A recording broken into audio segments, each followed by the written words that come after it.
મારું મન નહીં લાગે. પુસ્તકો તો રાખી છે ઘરના અંદર, પણ ક્યારે વાંચી નથી.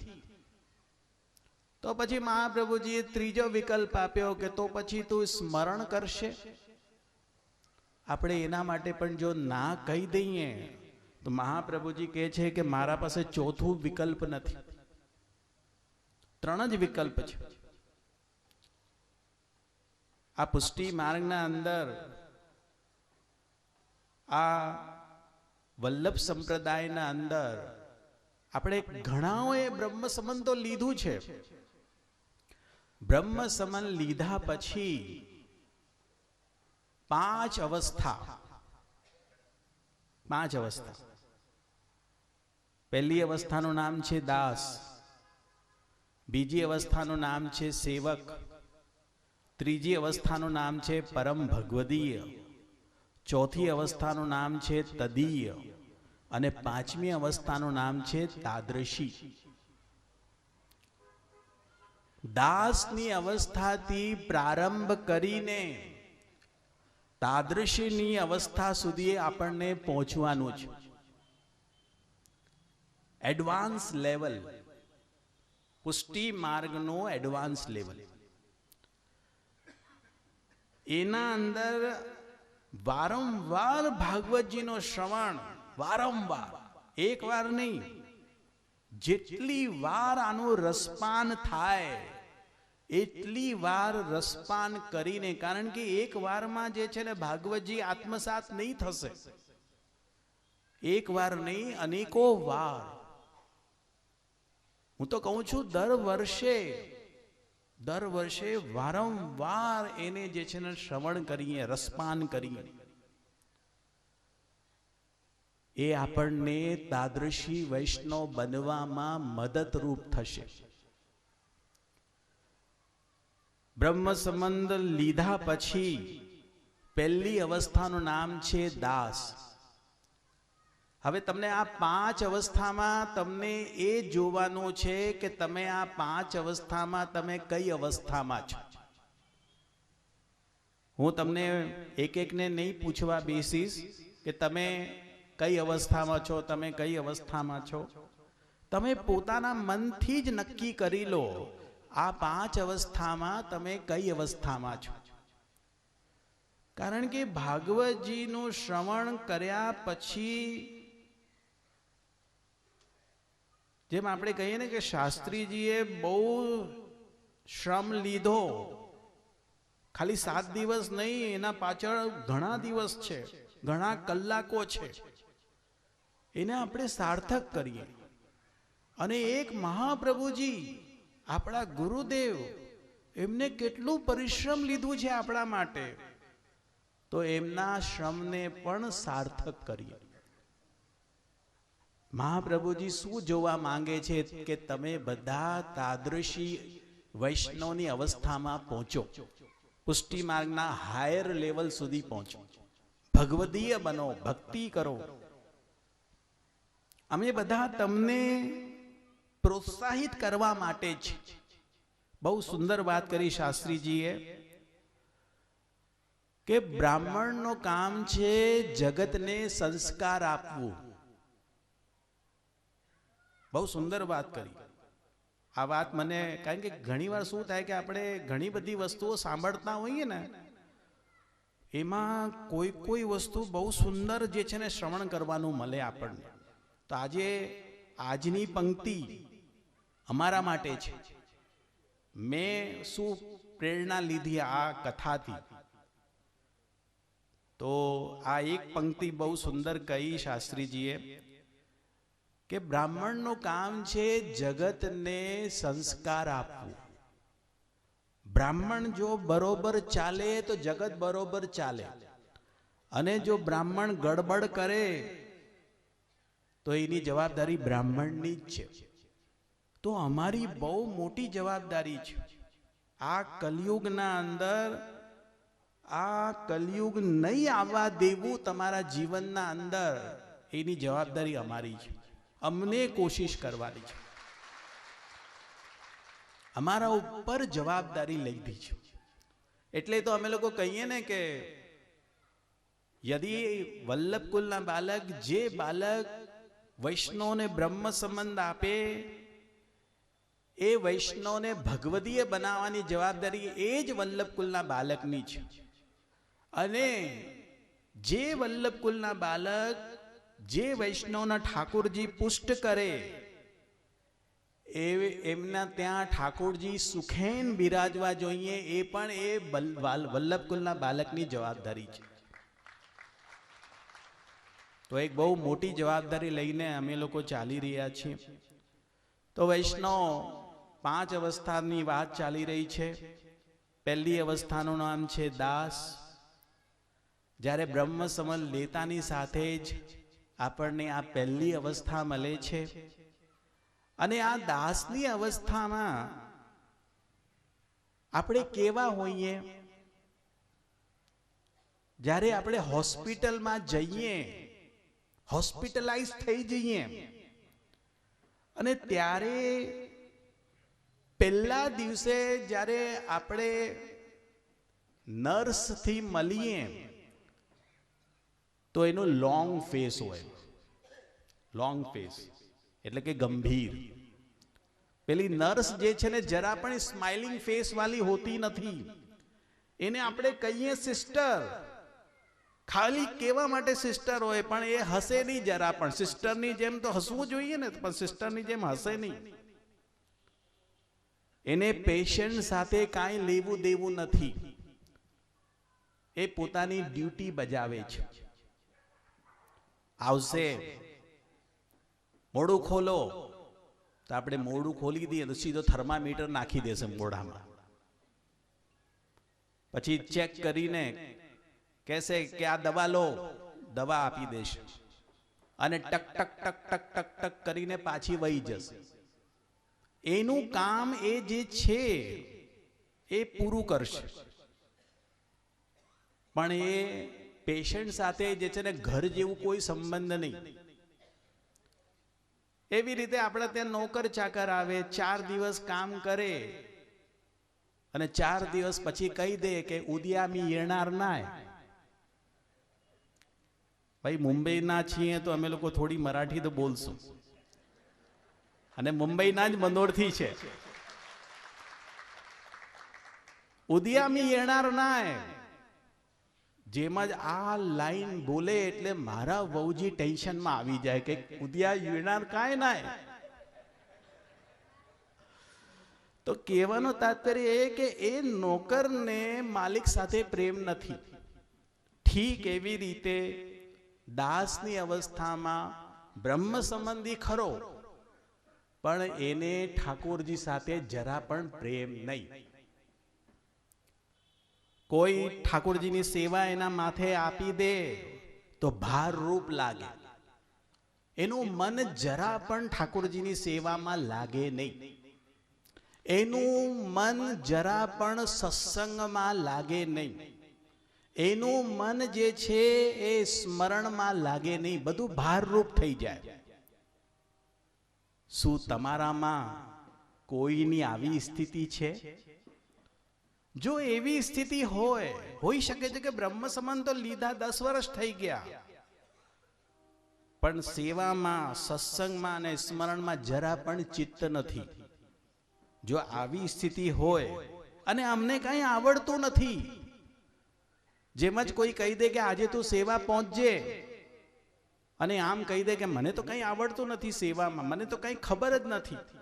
જો આવી સ્થિતિ હોય તો સમજી લો કે બ્રહ્મ સંબંધ લેતાની સાથે જ તમે જે દાસની અવસ્થામાં આવ્યા છો એનાથી તમે આગળ વધ્યા પણ નથી. હવે બીજી અવસ્થા સેવક. સેવકની અવસ્થાના અંદર કોઈ એમરજન્સી કેસમાં, સમજો કે મા બાપ સેવા કરતા હોય અને મા બાપને કોઈ કામથી બહાર ગામ જવું હોય, અથવા તો બીમાર થઈ ગયા અને સેવા આપણા માથે આવી, આપણે દાસની અવસ્થામાં છીએ અને આપણા માથે સેવા આવી, અને સેવા કરતા કરતા કરતા ઠાકોરજીએ આપણો હાથ પકડી લીધો, કૃપા થઈ ગઈ.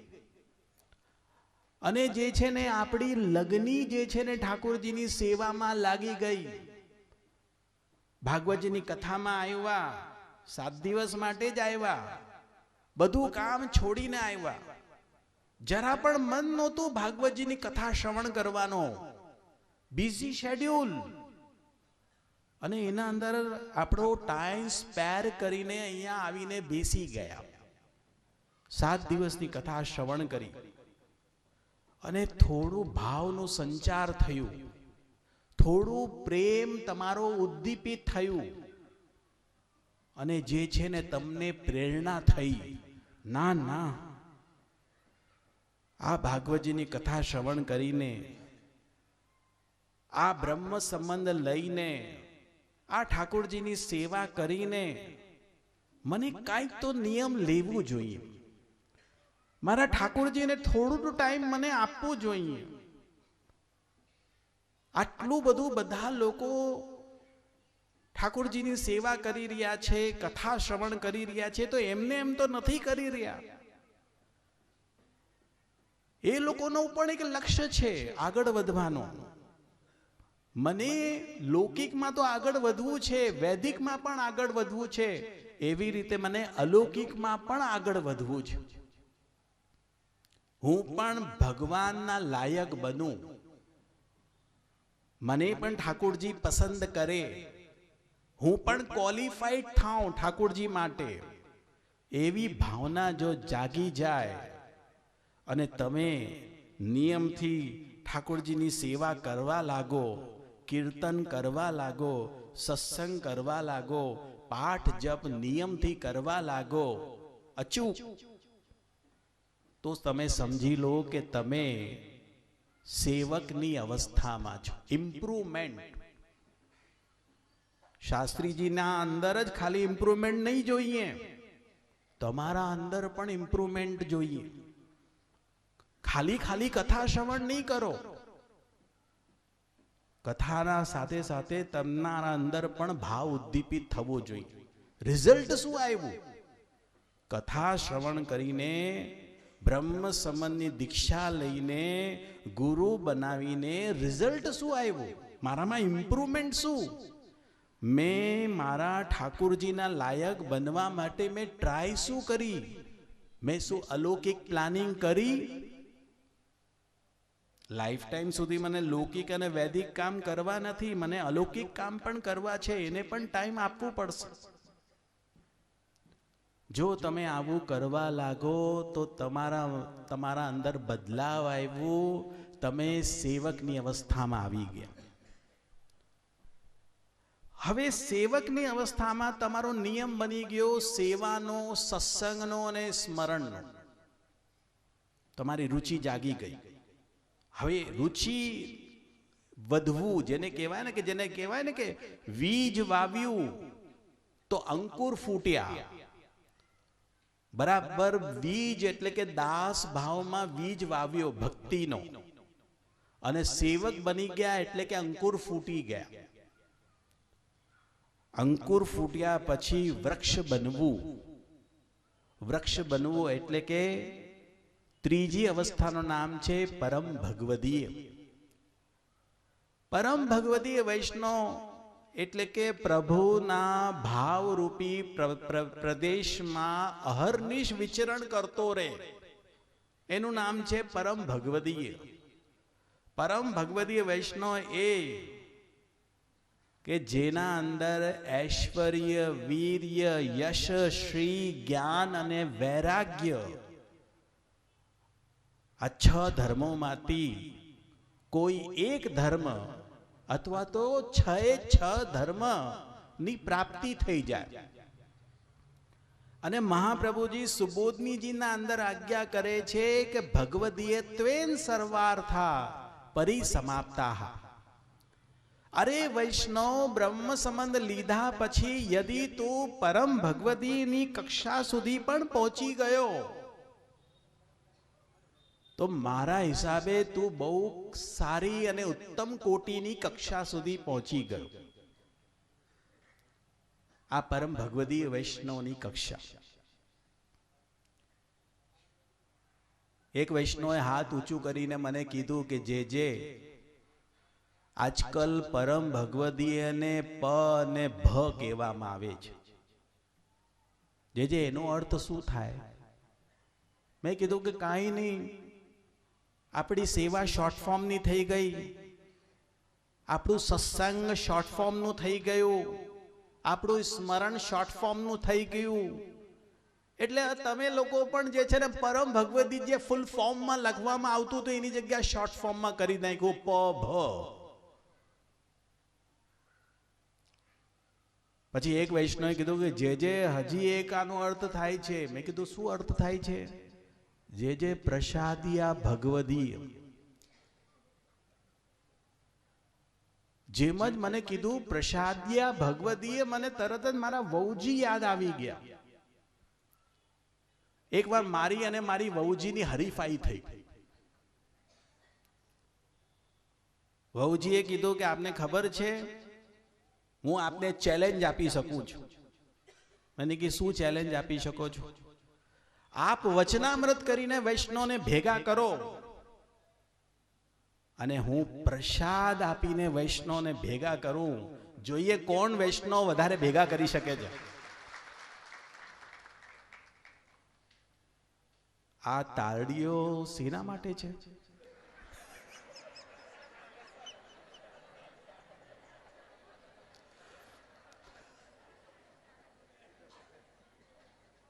પ્રસાદિયા ભગવદીય માટે છે કે બહુજી માટે છે?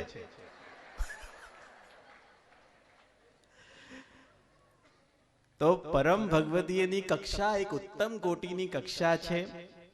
એને આપણે પ્રસાદિયા ભગવદીની કક્ષામાં ન લઈ શકીએ. નિશ્ચિત આજે સૌથી વધારે ભીડ પ્રસાદ માટે જ થાય છે. પછી એનાથી ઉતરતી ભીડ ઠાકોરજીના મનોરથમાં, જેમ જે કેટલું સુંદર ગિરિરાજજીનું મનોરથ કર્યું છે, આપણે ઝાંકી કરી રહ્યા છીએ. આ ઝાંકી કરવા માટે વૈષ્ણવની ભીડ થાય છે. એનાથી ઉતરતી ભીડ ક્યારે થાય? જ્યારે અમે લોકો વલ્લભકુલના બાળકો વચનામૃતનું મનોરથ કરીએ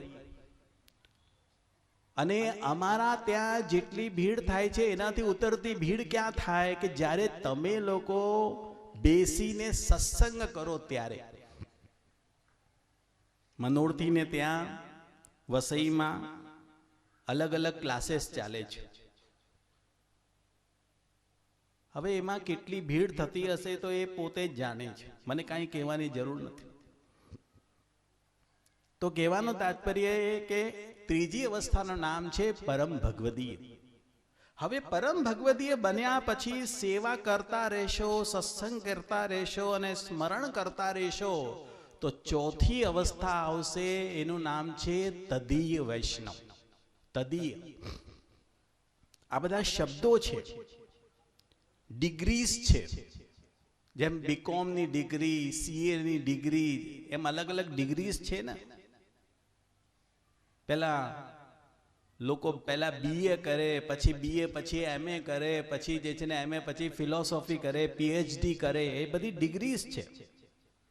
10th નું રિઝલ્ટ, 12th નું રિઝલ્ટ, ગ્રેજ્યુએશનનું રિઝલ્ટ, એવી રીતે જે છે ને જેમાં ભણવાના અંદર વર્ષો લાગી જાય, એવી રીતે એક વૈષ્ણવને બ્રહ્મ સમન લીધા પછી વૈષ્ણવ બનવામાં પણ વર્ષો લાગી જાય. ટાઈમ લાગશે, કોઈ એક દિવસનું કામ નથી. એક દિવસમાં કોઈ ઇમ્પ્રુવમેન્ટ નહીં થઈ જશે, ડેલીની પ્રેક્ટિસ છે આ. તો તદીય વૈષ્ણવ એ કે જે પ્રભુના પ્રેમમાં રંગાયેલો છે અને પ્રભુ પ્રેમમાં ભીનો ભીનો છે, એનું નામ છે તદીય વૈષ્ણવ. અને એનો એક સૌથી સુંદર ઉદાહરણ છે ઝારીજી. આપણે ઠાકોરજીને ભોગ ધરીએ ત્યારે ઝારીજી ભરીએ. આપણે મહાપ્રભુજીના પાસે જઈએ તો મહાપ્રભુજીને ત્યાં ચરણ સ્પર્શ અને ઝારીજી ભરીએ. ઝારીજીના શું ભાવ છે? ઝારીજી જલથી છલોછલ ભરેલી છે અને લાલ કાપડને ભીનું કરીને ચારે બાજુથી લપેટીએ અને ઠાકોરજીના બાજુમાં અને મહાપ્રભુજીના બાજુમાં રાખી. ઝારીજીને કેટલી નિકટતા મળીને. ઠાકોરજીની સૌથી નિકટતા ઝારીજીની છે, અને કેટલી નિકટતા જે છે ને મહાપ્રભુજીના બાજુમાં છે. હમણાં જો આપણે દર્શન કર્યું, ઠાકોરજીના દર્શન, યમુનાજીના દર્શન અને મહાપ્રભુજીના દર્શન બધા નિકટ હતા. વ્યાસપીઠના ચારે બાજુ આવી ગયા, નિકટતા મળી. અમને નિકટતા ક્યારે મળશે એવી ભાવના આપણા અંદર પણ હોવી જોઈએ. ઝારીજીનો એક ભાવ તો યમુનાજીના ભાવથી છે, ઝારીજીનો બીજો ભાવ યશોદાજીના ભાવથી છે, અને ઝારીજીનો એક ત્રીજો ભાવ આપણા અંતઃકરણનો સ્નેહ છે. ગરીબમાં ગરીબ વૈષ્ણવ આવીને મહાપ્રભુજીની ઝારીજી ભરે છે. શું કામ ભરે છે? કોઈ વૈષ્ણવે એમ અર્થઘટન કર્યું કે મહાપ્રભુજી તો કથા સાગર છે ને, એટલે ગલો સુકાય છે, એટલે એમને વારંવાર જલ પાવું જોઈએ. મહાપ્રભુજીને કોઈ દેહ ધર્મ સતાવતું નથી, અને મહાપ્રભુજીનો ગલો પણ કઈ સુકાતું નથી. આ ઝારીજી આપણે બાજુમાં ઠલાવીને પાછી ભરીએ ને, એનો એક જ ભાવ છે, આપણા અંતઃકરણનો સ્નેહ જે છે એ મહાપ્રભુજીને અને ઠાકોરજીને અંગીકાર કરાવીએ છીએ. ગરીબમાં ગરીબ વૈષ્ણવ પોતાનો પ્રેમ અંગીકાર કરાવી શકે. અને જેવી રીતે ઝારીજીના અંદર જલ છલોછલ ભરેલું છે, ઠીક એવી રીતે આપણા અંતઃકરણમાં પણ જે છે ને ઠાકોરજી માટે અને મહાપ્રભુજી માટે પ્રેમ છલોછલ ભરેલું હોવો જોઈએ. અને પાછો એ લાલ રંગથી લપેટેલું, લાલ કાપડથી, અનુરાગનો રંગ, ઠાકોરજીનો રંગ. જો આપણો અંતઃકરણ ઠાકોરજીના રંગથી રંગાયેલું છે અને પ્રભુ પ્રેમથી ભીનું ભીનું છે, આવું જો તમને પ્રતીતિ થતી હોય તો તમે તદીય વૈષ્ણવ છો. અને તદીય વૈષ્ણવ બન્યા પછી જો આપણે સેવા કરતા જઈએ, સત્સંગ કરતા જઈએ, સ્મરણ કરતા જઈએ, તો છેલ્લી અવસ્થા આપણને મળે છે તાદ્રશી વૈષ્ણવ. તાદ્રશી વૈષ્ણવ એટલે કે હાઈએસ્ટ ડિગ્રી, પુષ્ટિ માર્ગની સૌથી છેલ્લી ડિગ્રી. અને એ છેલ્લી ડિગ્રીમાં આપણને પહોંચવાનું છે. જો કેટલું સરસ બોલી રહ્યો છે ને. હું દુબઈ ગયો ને આવું જ્યારે બોલતા થા, અરે જેટલા પણ લોકો કામ કરનારા હોય, ચાહે પાસપોર્ટ ઉપર સ્ટેમ્પ લગાડનારો ઓફિસર હોય, અથવા તો દુકાનના અંદર કોઈ માણસ બેસેલો હોય કે બિઝનેસમેન હોય, એ બધા જે છે ને તે વખતે જે છે ને 2 મિનિટ માટે બધું કામ બંધ કરી દેતા હતા અને એમને યાદ કરતા. જ્યારે દુબઈના અંદર હું હતો ને આવી રીતે અલ્લાહુ અકબર કરી રહ્યા હતા ને, ત્યારે એક વૈષ્ણવે મને પૂછ્યું, જે આવું જ્યારે થાય ત્યારે અમને શું કરવાનું? બીજા બધા તો ભગવાનને યાદ કરતા હોય, અલ્લાહુ અકબર કરતા હોય. મેં કીધું કે તમારા આસક્તિના જે સ્વરૂપ છે એમને યાદ કરો.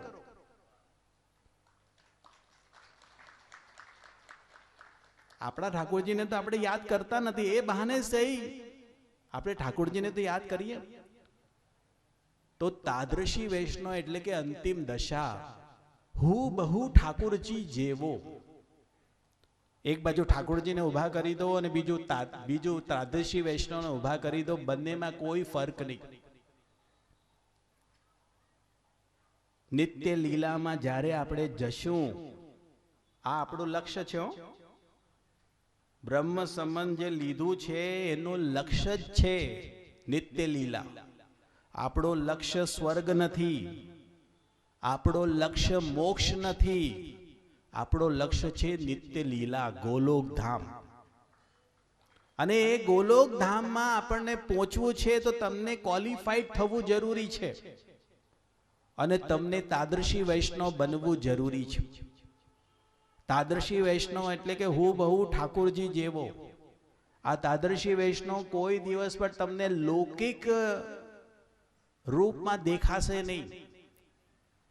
એની દ્રષ્ટિ ન્યારી, એની વાણી ન્યારી, એની કાર્યશૈલી ન્યારી. એ બોલે ને તો રસ ઝરે, એ જોએ તો એના આંખોથી એમ લાગે કે કૃપા ટપકી રહી છે. એ જીવ કોઈ દિવસ તમને લૌકિકમાં દેખાશે નહીં. એકવાર એક વૈષ્ણવ ગુસાઈજી પાસે પહોંચી ગયો, કૃપાનાથ મને 100 વૈષ્ણવને પ્રસાદ લેવડાવવું છે. ગુસાઈજીએ કીધું કે અરે વૈષ્ણવ 100 વૈષ્ણવને પ્રસાદ લેવડાવવું છે તો એક કામ કર, એક પરમ ભગવદીય વૈષ્ણવને પ્રસાદ લેવડાવી દે. એક પરમ ભગવદીય વૈષ્ણવને પ્રસાદ લેવડાવશે ને તો તે 100 વૈષ્ણવને પ્રસાદ લેવડાવ્યું એના બરાબર થઈ જશે. એ જીદ ઉપર આવી ગયો. તો પછી કૃપાનાથ મને 100 પરમ ભગવદીય વૈષ્ણવને પ્રસાદ લેવડાવવું છે. 100 પરમ ભગવદીય વૈષ્ણવને પ્રસાદ લેવડાવવું છે. અરે મારા વાલા વૈષ્ણવ, એક કામ કરો, એક તદીય વૈષ્ણવને પ્રસાદ લેવડાવી દો. એક તદીય વૈષ્ણવને પ્રસાદ લેવડાવશો ને તો તમે 100 પરમ ભગવદીય વૈષ્ણવને પ્રસાદ લેવડાવ્યું એના બરાબર થઈ જશે. પેલો તો જીદ ઉપર આવી ગયો, કૃપાનાથ હવે તો મને એવા 100 તદીય વૈષ્ણવને પ્રસાદ લેવડાવવો છે. ગુસાઈજીએ કીધું 100 તદીય વૈષ્ણવને પ્રસાદ લેવડાવવું છે તો એક કામ કર વૈષ્ણવ, એક તાદર્શી વૈષ્ણવને પ્રસાદ લેવડાવી દે તો તારો મનોરથ પૂરું થઈ જશે. પેલો વૈષ્ણવ પૂછે છે તો પછી કૃપાનાથ એવો તાદર્શી વૈષ્ણવ ક્યાં મળશે? તો ગુસાઈજી કીધું કે ક્વચિત જ મળશે, બહુ મુશ્કેલથી મળશે. આપણે જો હવેલીઓમાં જઈએ, બેઠકજીમાં જઈએ તો ઘણા વૈષ્ણવને આપણે જોઈએ છીએ ભૂમિથી રજ લે અને પોતાના માથે લગાડે. એવું જોઈએ છે ને, ઘણીવાર આપણે પણ કરીએ. શું કામ? કારણ કે આપણા પહેલા જે છે ને કેટલા બધા વૈષ્ણવ ગયા હશે અને એમની ચરણની રજ લઈને આપણે આપણા મસ્તકે લગાડી. મહાપ્રભુ એટલે ગુસાઈજીએ આજ્ઞા કરી, અરે વૈષ્ણવ 100 ની ગણતરી નહીં કરવાની. તો પછી કૃપાના શું કરવાનું? તારા આંગણે જેટલા વૈષ્ણવ આવતા જાય બધાને પ્રસાદ લેવડાવતો જા. તું જેટલા પણ વૈષ્ણવને પ્રસાદ લેવડાવશે એમાંથી કોઈ એવો કદાચ ભાગ્યશાળી તું હશે તો તાદર્શી વૈષ્ણવ મળશે અને જે છે ને તને આશીર્વાદ આપશે અને તારા મનોરથ પૂરા થશે. માટે 100 વૈષ્ણવની ગણતરી નહીં કરવાની, બધા વૈષ્ણવને લેવડાવવાના. તો વૈષ્ણવો હજી 2 દિવસ છે. કથા શ્રવણ ખૂબ પ્રેમથી આત્મસાત કરજો અને કોશિશ કરજો કે આ 5 અવસ્થા તમે ભૂલો નહીં. 5 અવસ્થામાં દાસ, સેવક, પરમ ભગવદીય, તદીય અને તાદર્શી, આ હાઈએસ્ટ લેવલ સુધી આપણને પહોંચવાનું છે. બસ આ જ ભાગવતજીનો તમારો ફલ રહેશે. બોલો શ્રી વલ્લભા શ્રી ગુસાઈજી પરમ દયાલ કી જય. સર્વ ભક્તજનો પોતપોતાનું સ્થાન જાળવી રાખશે. 2 મિનિટનું સંકીર્તન, ત્યારબાદ આપણે આરતી ઉતારવાની છે.